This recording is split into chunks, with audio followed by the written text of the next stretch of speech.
The Adventures of Huckleberry Finn by Mark Twain. Chapter 16. We slept most all day, and started out at night, a little ways behind a monstrous long raft that was as long going by as a procession. She had 4 long sweeps at each end, so we judged she carried as many as 30 men, likely. She had 5 big wigwams aboard, wide apart, and an open campfire in the middle, and a tall flagpole at each end. There was a power of style about her. It amounted to something, being a raftsman on such a craft as that. We went drifting down into a big bend, and the night clouded up and got hot. The river was very wide, and was walled with solid timber on both sides. You couldn't see a break in it hardly ever, or a light. We talked about Cairo, and wondered whether we would know it when we got to it. I said likely we wouldn't, because I had heard say there warn't but about a dozen houses there, and if they didn't happen to have them lit up, how was we goin' to know we was passing a town? Jim said if the 2 big rivers joined together there, that would show. But I said maybe we might think we was passing the foot of an island and comin' into the same old river again.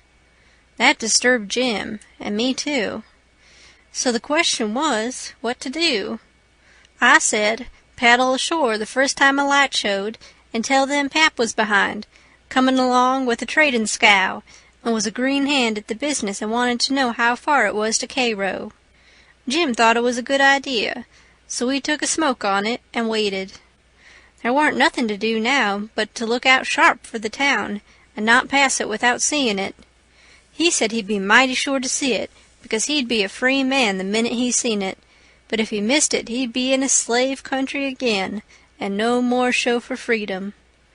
Every little while he jumps up and says, "There she is!" But it warn't. It was jack-o'-lanterns or lightning bugs, so he sit down again and went to watchin' same as before. Jim said it made him all over trembly and feverish to be so close to freedom. Well, I can tell you it made me all over trembly and feverish, too, to hear him, because I begun to get it through my head that he was most free. And who was to blame for it? Why, me. I couldn't get that out of my conscience, no how nor no way. It got to troubling me so I couldn't rest. I couldn't stay still in one place. It hadn't never come to me before, what this thing was that I was doing. But now it did, and it stayed with me, and scorched me more and more. I tried to make out to myself that I warn't to blame, because I didn't run Jim off from his rightful owner. But it warn't no use. Conscience up and says every time, "But you knowed he was running for his freedom, and you could have paddled ashore and told somebody." That was so. I couldn't get around that no way. That was where it pinched. Conscience says to me, "What had poor Miss Watson done to you that you could see her nigger go off right under your eyes and never say one single word? What did that poor old woman do to you that you could treat her so mean? Why, she tried to learn you your book. She tried to learn you your manners. She tried to be good to you every way she knowed how. That's what she done." I got to feelin' so mean and so miserable I most wished I was dead. I fidgeted up and down the raft, abusin' myself to myself, and Jim was fidgetin' up and down past me. We neither of us could keep still. Every time he danced around and says, "There's Cairo," it went through me like a shot, and I thought if it was Cairo, I reckoned I would die of miserableness. Jim talked out loud all the time while I was talking to myself. He was saying how the first thing he would do when he got to a free state, he would go to saving up money and never spend a single cent, and when he got enough he would buy his wife, which was owned on a farm close to where Miss Watson lived, and then they would both work to buy the 2 children, and if their master wouldn't sell them, they'd get an abolitionist to go and steal them. It most froze me to hear such talk. He wouldn't ever dared to talk such talk in his life before. Just see what a difference it made in him the minute he judged he was about free.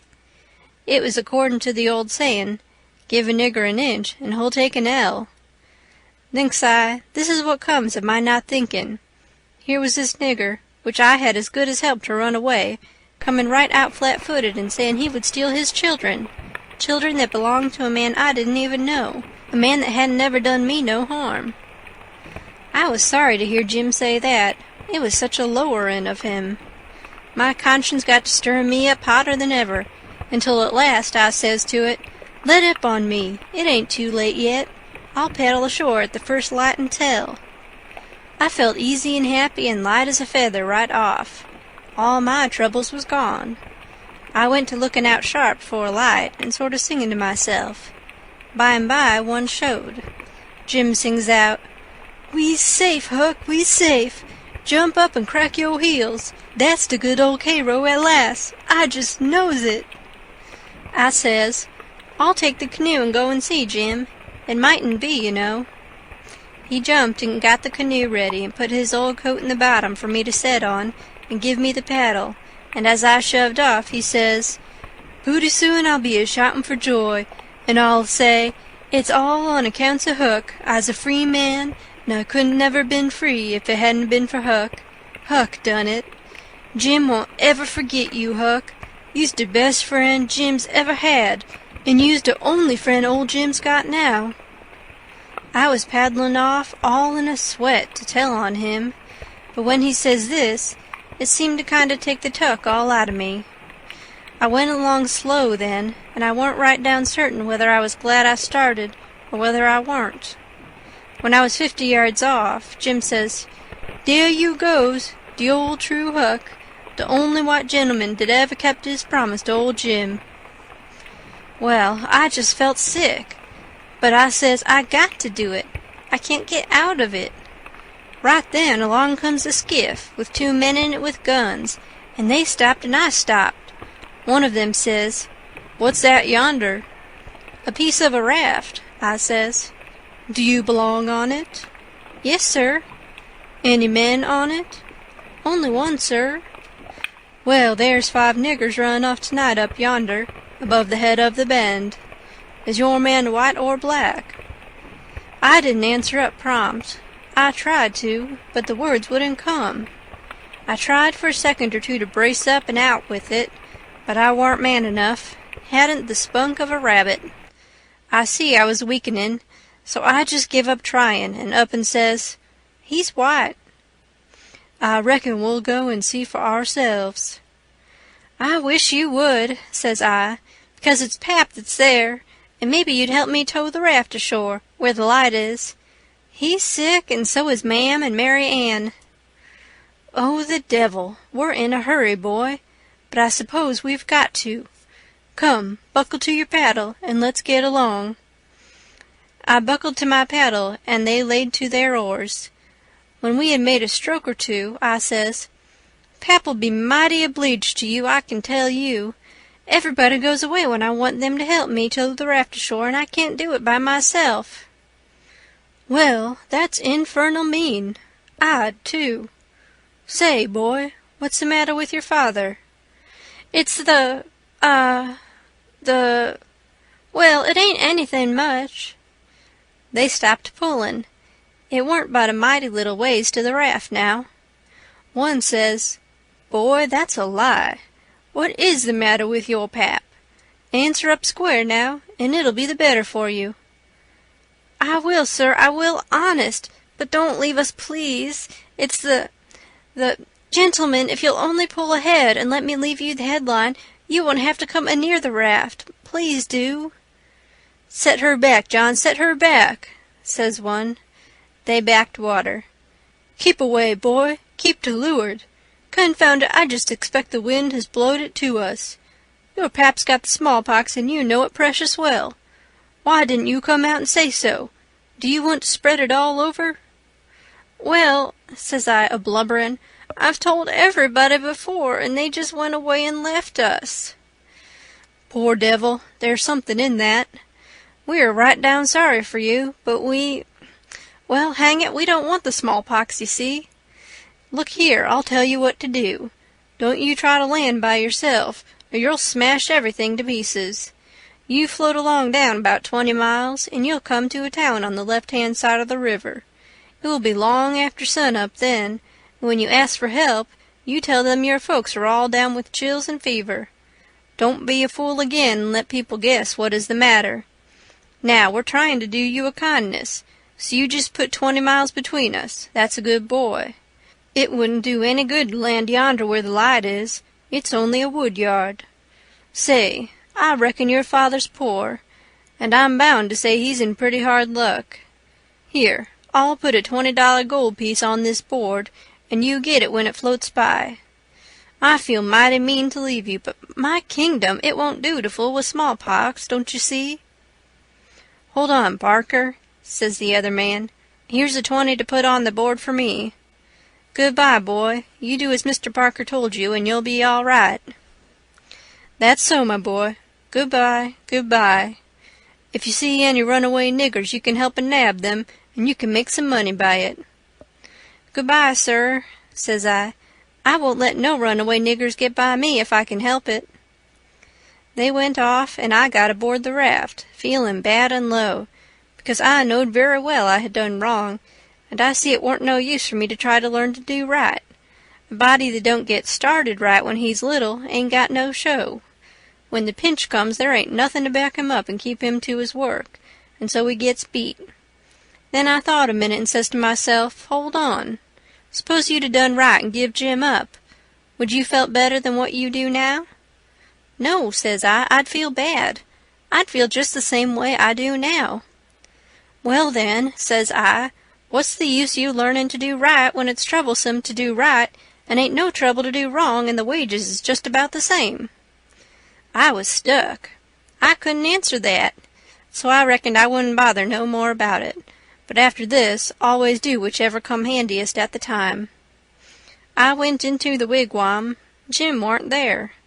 I looked all around. He warn't anywhere. I says, Jim! Here I is, Huck. Is day out of sight yit? Don't talk loud. He was in the river under the stern oar, with just his nose out. I told him they were out of sight, so he come aboard. He says, I was a-listen to all the talk, and I slips into the river and was gwine to shove for shore if they came aboard.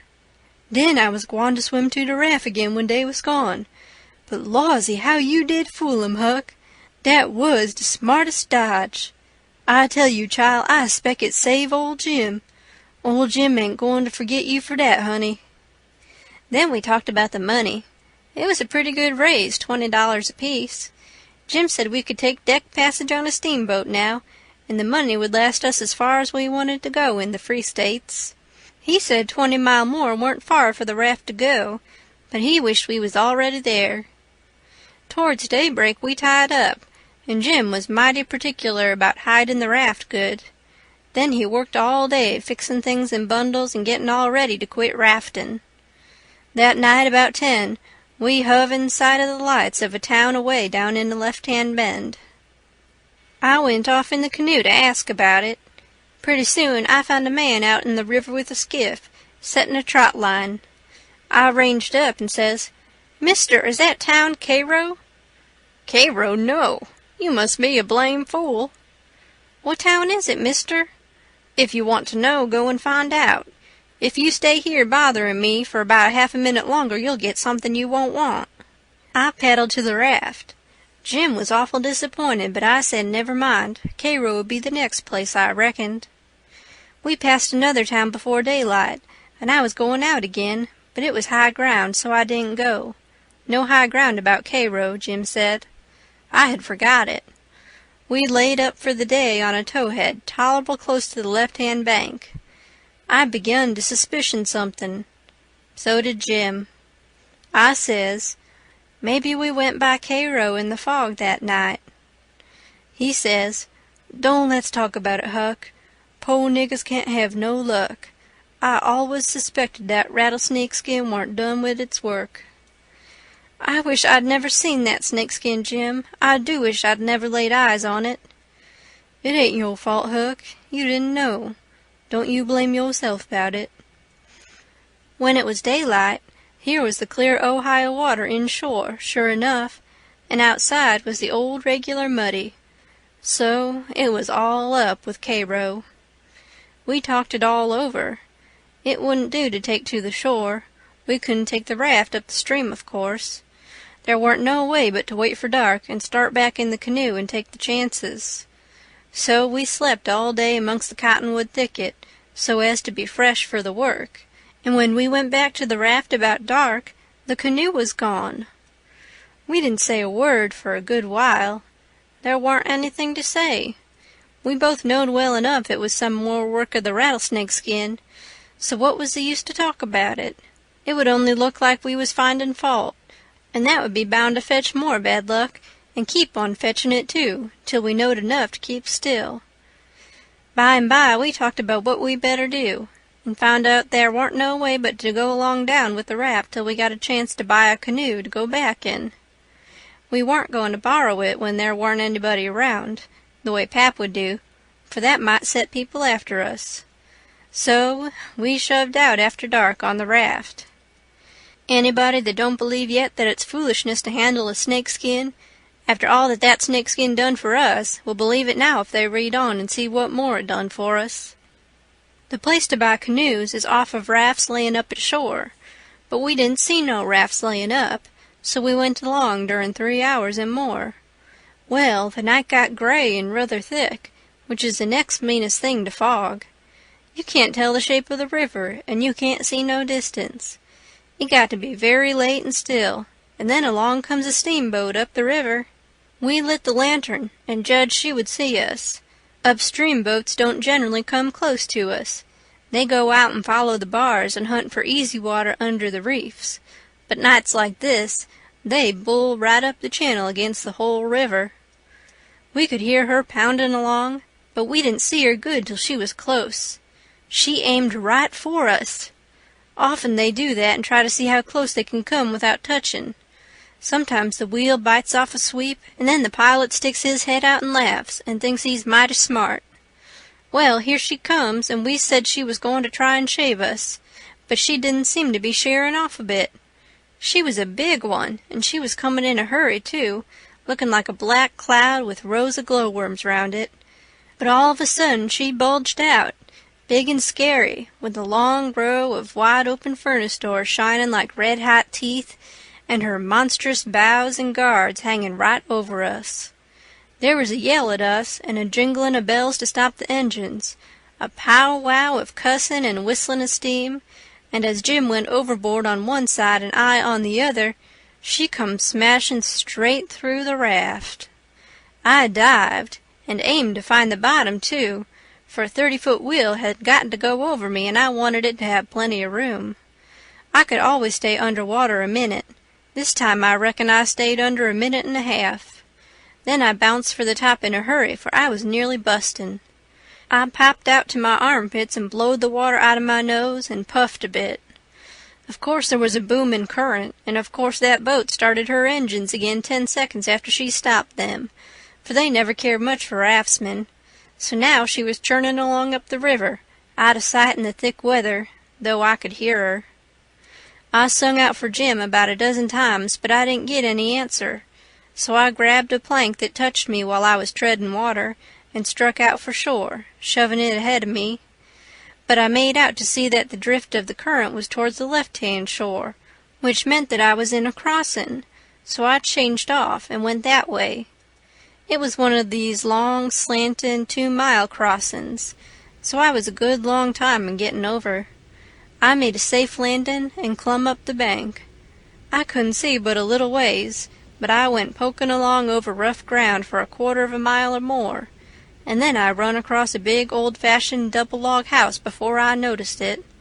I was going to rush by and get away, but a lot of dogs jumped out and went to howling and barking at me, and I knowed better than to move another peg.